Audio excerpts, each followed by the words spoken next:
Shalom, selamat pagi Bapak Ibu Saudara sekalian. Selamat kita bertemu kembali dalam program Renungan SOS. Puji Tuhan. Sebelum kita memulaikan renungan kita satu di dalam doa. Bapa di sorga, Bapa yang kami sembah dalam nama Yesus. Terima kasih Bapa. Pagi yang indah ini kami datang kepadamu, kami menaikkan pujian syukur limpah banyak terima kasih Tuhan.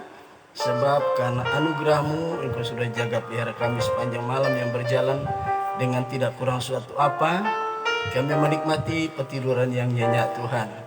Terlebih pagi yang indah ini oleh kemurahan-Mu Engkau sudah bangunkan kami dengan keadaan yang roh diberkat, roh, jiwa dan tubuh yang diberkati oleh Tuhan. Terima kasih Bapa. Sebentar lagi kami akan merenungkan kebenaran firman-Mu. Sebelum kami melakukannya Tuhan, kami memohon Roh Kudus menolong kami, baik kami yang menyampaikan terlebih mereka yang mendengarkan Tuhan. Biar sama-sama kami menerima berkat-berkat dari kebenaran firman Allah yang akan menjadi perenungan kami yang sebentar lagi kami sampaikan. Di dalam nama Tuhan Yesus kami sudah berdoa dan mengucap syukur kepadamu. Haleluya. Amin. Puji Tuhan. Baik, kita akan meneruskan renungan kita pagi yang indah ini.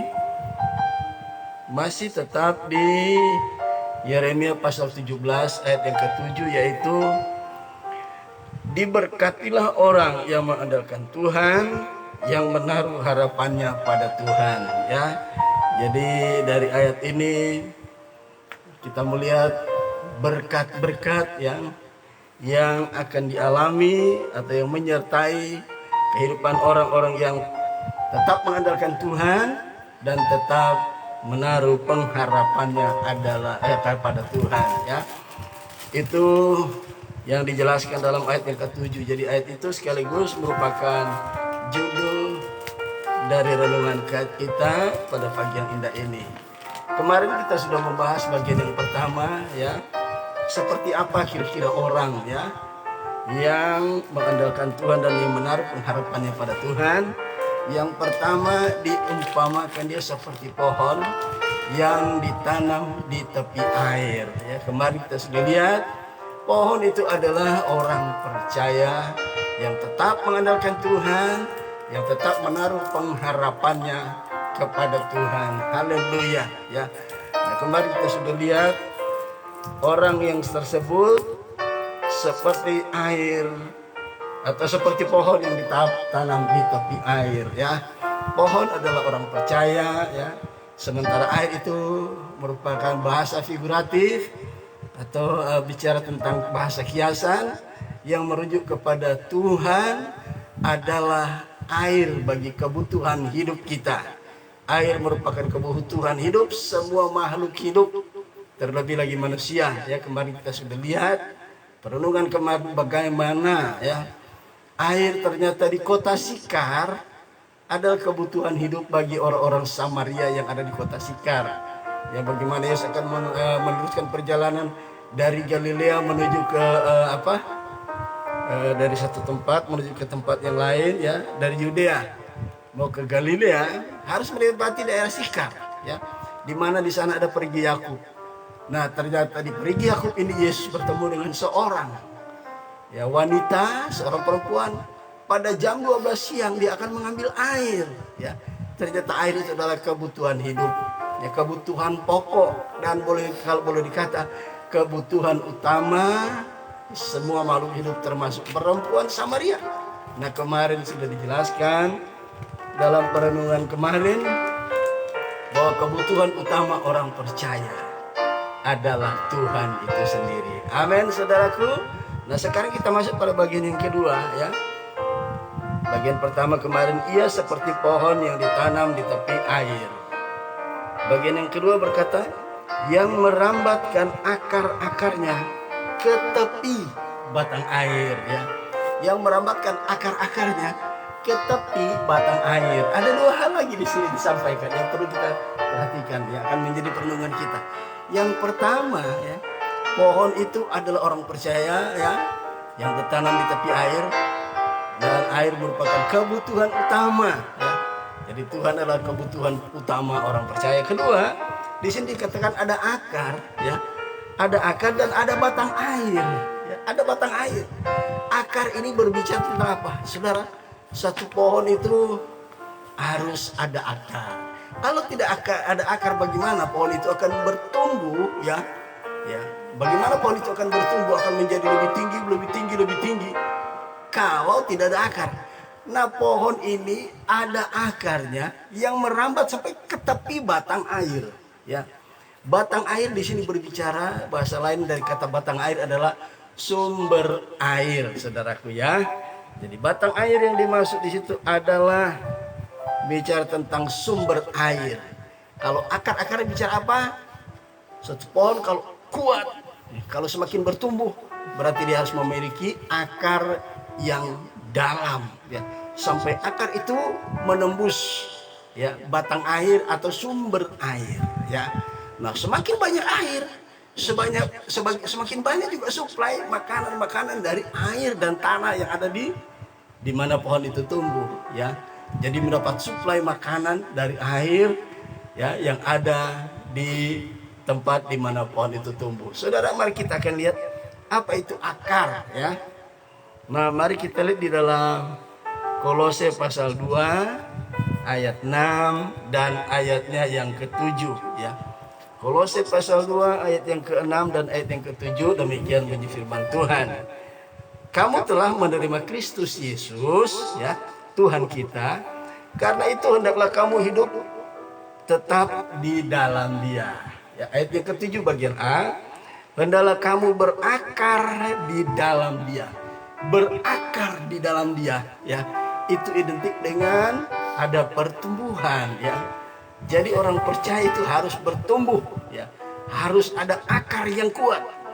Dan akar ini berbicara tentang iman, ya. Orang percaya, ya, itu harus akarnya kuat, ya. Akarnya kuat.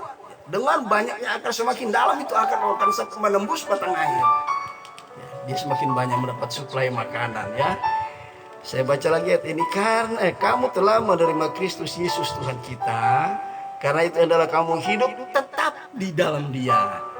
Itu ayatnya, ayat yang ke-7 bagian B, bagian A berkata, adalah kamu berakar di dalam Dia, bertambah teguh, ya, bertumbuh, ya. Di sini ada kata, karena itu adalah kamu tetap di dalam Dia, hendaklah kamu berakar di dalam Dia. Akar di sini adalah suatu kekuatan yang mampu menahan pohon ini. Sebab semakin tinggi pohon ini, semakin besar pohon ini, ya, itu ditanggung, ditopang oleh akar yang kuat, ya. Akar di sini berbicara tentang iman orang percaya, ya. Nah, kita lihat dulu, ya, Ibrani 11 ayat yang ke-6, ya. Ibrani 11 ayat yang ke-6. Kita akan lihat apa akar itu, ya. Kalau pohon itu adalah kehidupan orang percaya, akar berbicara tentang apa? Kita lihat Ibrani pasal 11 ayat yang ke-6. Kita perhatikan.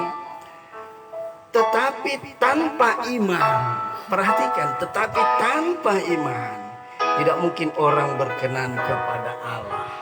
Jadi akar yang semakin dalam, ya, adalah kamu tetap di dalam Dia, di dalam, bukan di luar Yesus, di dalam Tuhan, di dalam Yesus, ya. Akar kita semakin kuat, semakin dalam, sehingga beban apapun, ada angin ribut menerjang pohon ini, tetap pohon itu tetap kuat. Sebab ada pertumbuhan akar yang membuat pohon ini mampu tetap berdiri. Angin badai apapun yang menerpa, yang menerjang pohon ini tidak akan goyah, ya. Sebab itu akarnya harus dalam sampai mencapai tepi batang air. Batang air atau dengan kata lain sumber air. Saudaraku, air, kembali ke benar firman Allah berkata apa, saudara? Air itu berbicara tentang, ya, air itu berbicara tentang apa, saudaraku? Tentang Tuhan itu sendiri atau firman Tuhan, ya. Jadi Yesus berkata tadi, hendaklah kamu tetap di dalam Dia, tetap di dalam Dia, ya. Kemudian dia katakan, dan hendaklah kamu berakar di dalam Dia, ya.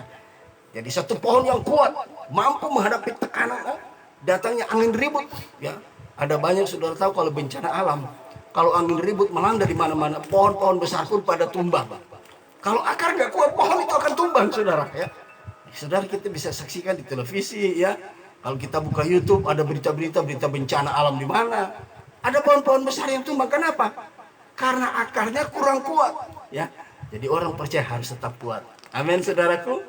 Karena dengan orang percaya ada tetap di sumber air. Batang air itu bicara tentang Yesus.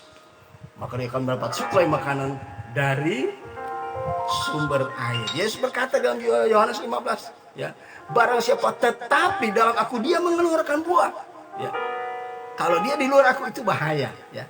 Itu akan dipotong carang-carangnya, lalu menjadi kering dan dibuang ke dalam api. Jadi pohon yang ditanam di tepi aliran air, yang akar-akarnya merambat sampai ke tepi batang air, ke sumber air itu sendiri, akan tetap kuat walaupun badai angin ribut yang datang. Toh pohon itu tidak akan tumbang, tetap berdiri. Kita lihat referensinya di dalam Mazmur 92. Ya. Kita lihat referensinya Mazmur 92 ayat yang ke-13. Perhatikan, demikian bunyi firman Tuhan. Mazmur 92 ayat yang ke-13, ya. Orang benar akan bertunas seperti pohon kurma. Ya. Orang benar akan bertunas seperti pohon, ya. Tadi pohon yang ditanam di tepi air apa, saudaraku?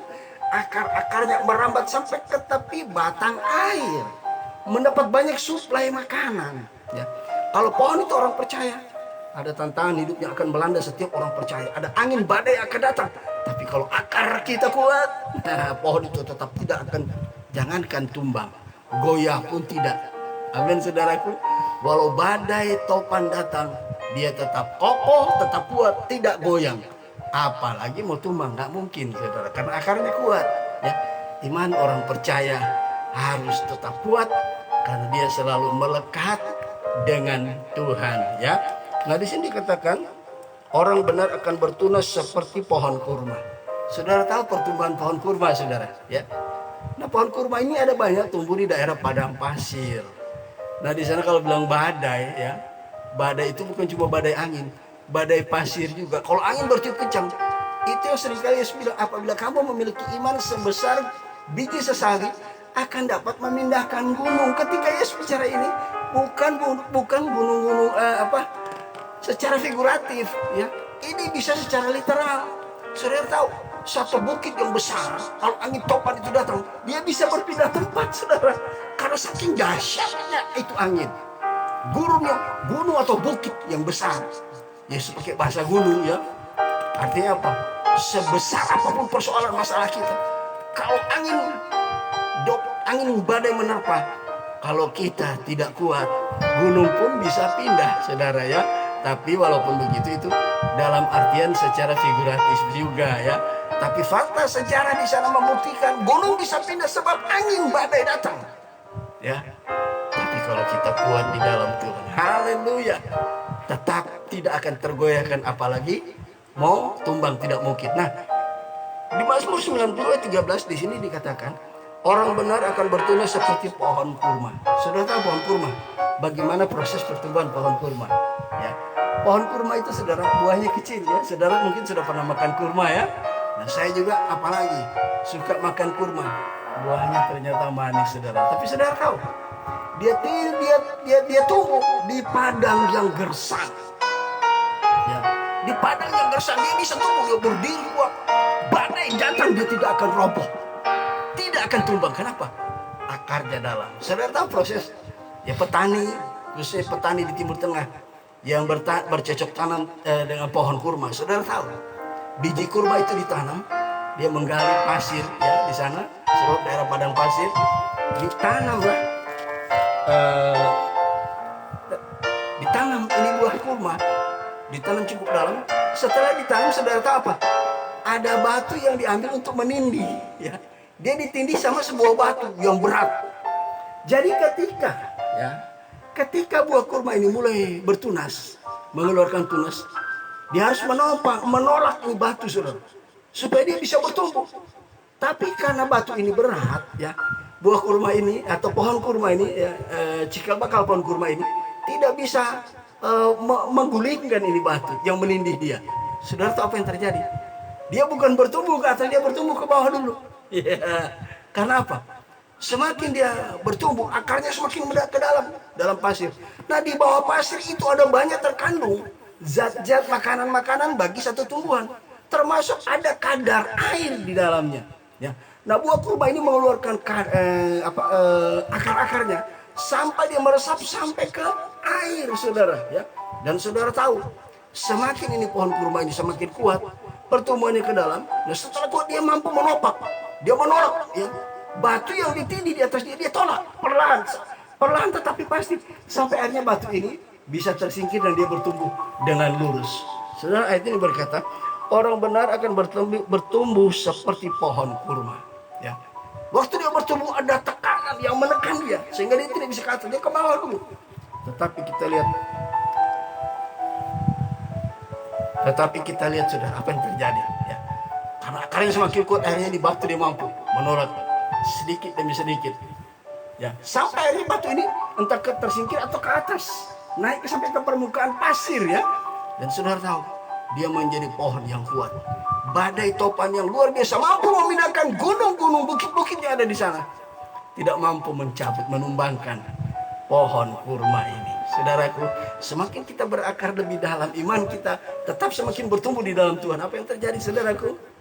Badai apapun yang datang akan menumbangkan kita tidak bisa, saudaraku.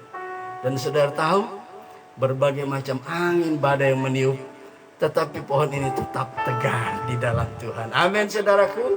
Jadi orang benar itu bertunas seperti pohon kurma. Semakin bertumbuh ini pohon kurma. Apabila bertumbuh, apa yang terjadi, saudara?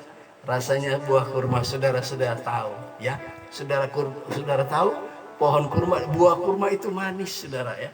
Padahal dia ditumbuh di alam yang luar biasa gersang, di daerah padang pasir, ya. Tapi saudaraku, orang percaya semakin bertumbuh, semakin manis dia di hadapan Tuhan. Haleluya, ya. Nah, kemudian dikatakan sini, ya, di Mazmur 92 tadi, ya. Tadi dikatakan seperti pohon kurma, ya.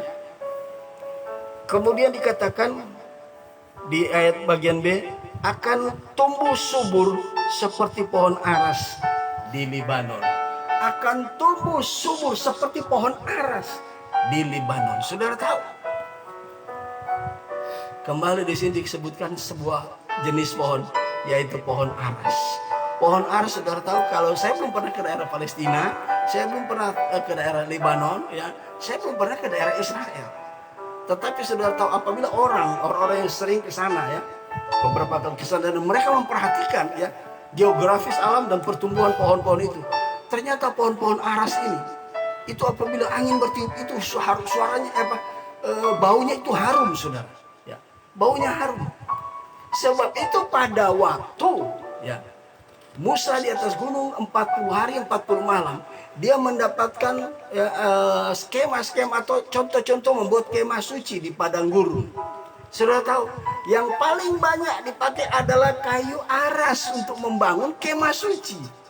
Ya, kemah suci atau kemah tabernakel di padang gurun. Saudaraku, orang-orang yang akan dipakai menjadi bait Allah itu adalah orang-orang yang baunya harum. Orang-orang percaya yang menimbulkan bau harum kemana-mana. Kita harum di mana-mana kita pergi dan berada, sebab Yesus ada di dalam kita, ya. Kayu aras ini untuk membuat peralatan-peralatan yang ada di bait Allah, ya. Untuk papan-papan baik di kemah suci, di ruang maha suci, di ruang suci maupun, ya, membuat mesbah itu dibuat dari kayu aras yang dilapisi dengan emas, ya. Tapi saya tidak akan menjabarkan tentang peralatan atau perabotan yang ada di dalam kemah suci. Tapi kayu aras dipakai untuk membangun Ka'bah, tabernakel atau kemah suci, di mana tempat kediaman Allah. Saudaraku, kita adalah kayu-kayu aras, orang-orang pilihan yang dipakai Allah untuk membangun bait suci-Nya Tuhan, yaitu kehidupan kita. Dan ketika kita sudah dibangun, ya, menjadi baitnya Allah, bau dari harum kayu aras itu akan tercium kemana-mana. Ya, mari kita akan lihat dulu. Ya. Referensinya saya tidak catat, tapi saya akan coba melihat ya di dalam 2 Korintus pasal yang keempat kalau saya tidak salah. Ya, kita akan melihat dulu ya. 2 Korintus pasal 4 kalau saya tidak salah ya. Kebetulan saya ingat, saya tidak mencatatnya di dalam catatan saya. 2 Korintus pasal yang keempat ya. Kita akan lihat pembacaannya. 2 Korintus pasalnya yang keempat ya, saya akan bacakan.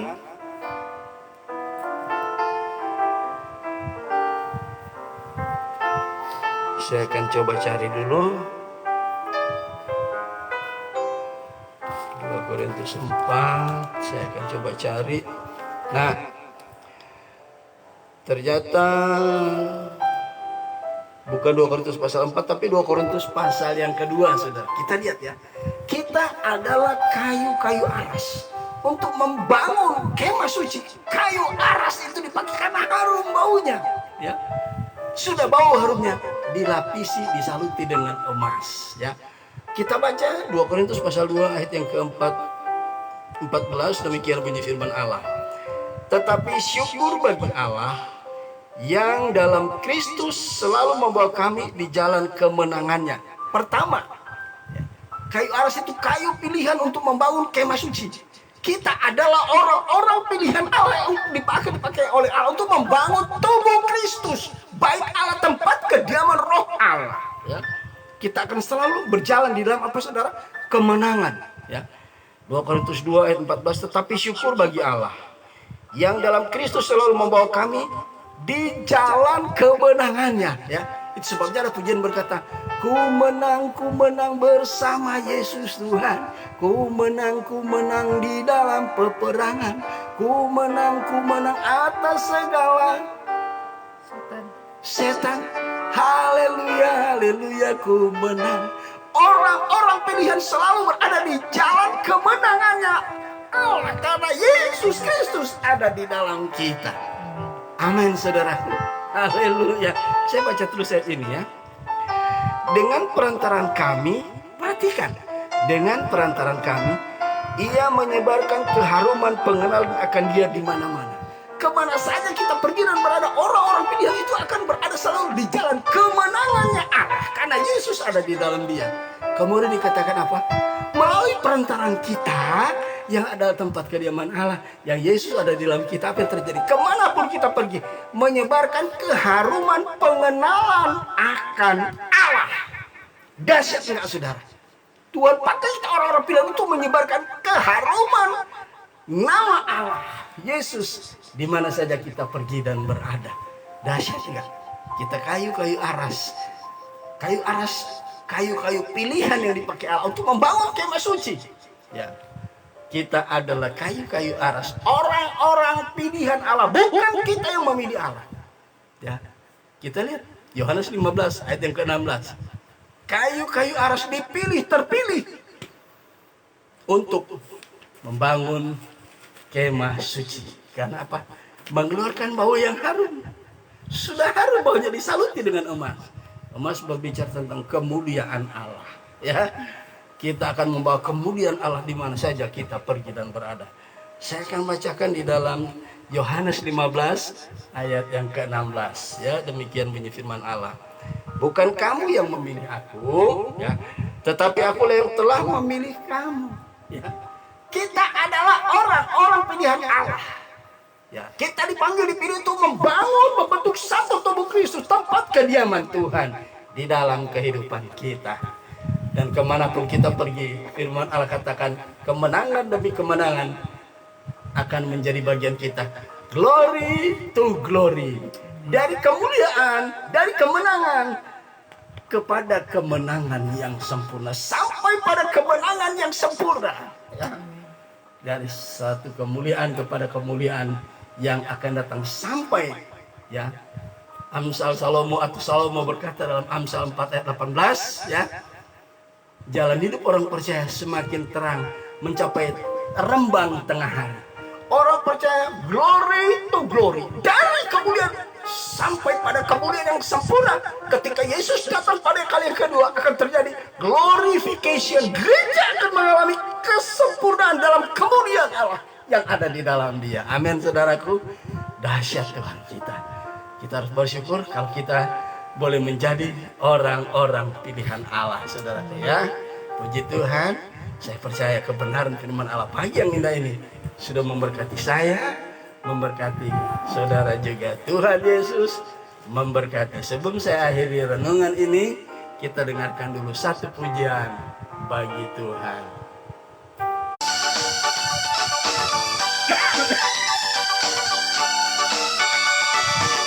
Haleluya, haleluya.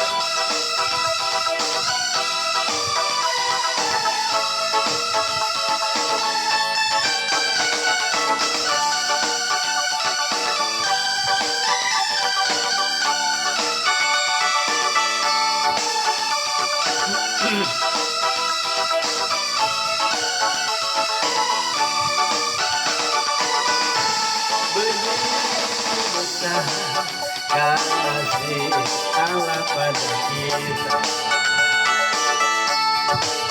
berkatilah anak cucu kita di mana-mana. Tuhan mengubah miskin menjadikan kaya. Dia merendahkan dan meninggikan dia.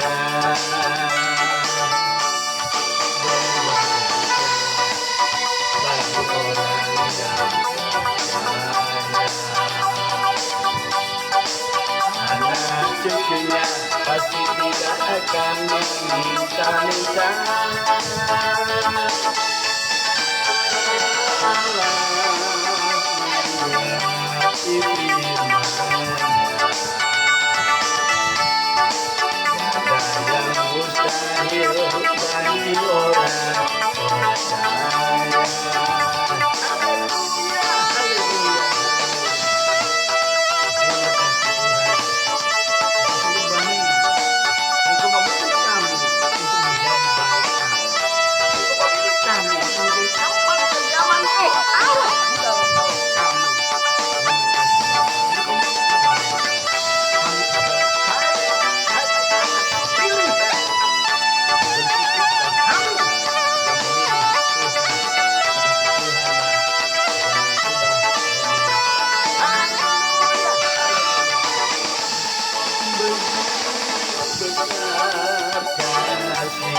Allah pada kita, berkatilah anak cucu kita di mana-mana. Tuhan miskin dan menjadikan kaya. Dia merendahkan dan meninggikan hujan.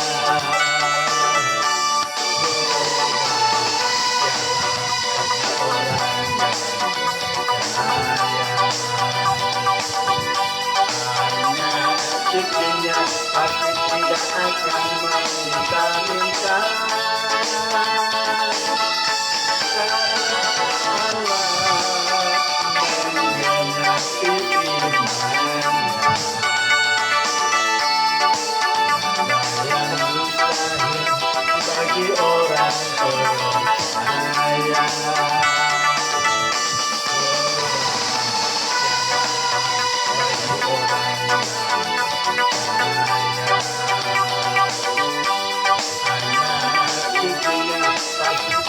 Akan meminta-minta.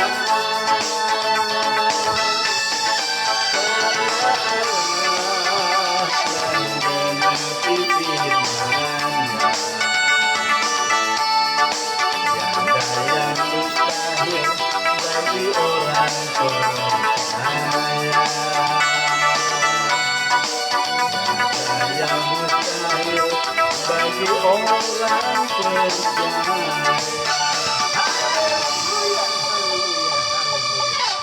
Puji Tuhan, Tuhan Yesus memberkati. Kita satu di dalam doa Bapa di surga, Bapa yang kami sembah dalam nama Yesus. Terima kasih Bapa. Kami mengucap syukur kalau kami menjadi kayu-kayu aras. Umat-umat pilihan Tuhan. Kami percaya Tuhan ini adalah anugerah yang besar bagi kami yang tidak dapat kami balas. Betapapun, berapa lama pun kami ada di dalam dunia, kami tidak dapat membalas kasih kemurahan-Mu yang sudah memilih kami. Terima kasih Bapa. Mari Roh Kudus meteraikan kebenaran firman-Mu dalam setiap tanah hati kami, dan mampukan kami mengaplikasikan kebenaran ini hari lepas hari selama Tuhan mengizinkan kami ada di dalam dunia ini. Terima kasih Bapa. Di dalam berkat nama Yesus Tuhan dan Raja kami sudah berdoa dan mengucap syukur kepadamu. Haleluya, haleluya. Amin. Puji Tuhan. Tuhan Yesus memberkati kita sekalian. Shalom.